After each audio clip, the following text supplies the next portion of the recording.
So this is our SELEX camera, and we are trying to run experiment to detect a blinking LED ring. The LED ring is blinking now, according to the datasheet, is 500 Hertz, right? 500 Hertz. And the hunter is standing in front of a very bright background. And in this regular camera, you see the hunter can move the ring in front of this bright background.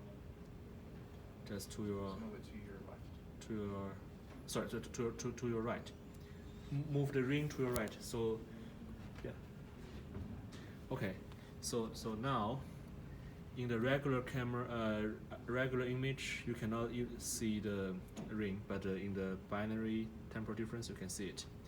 And this is the setup, the ring in front of a very bright background, and that's it.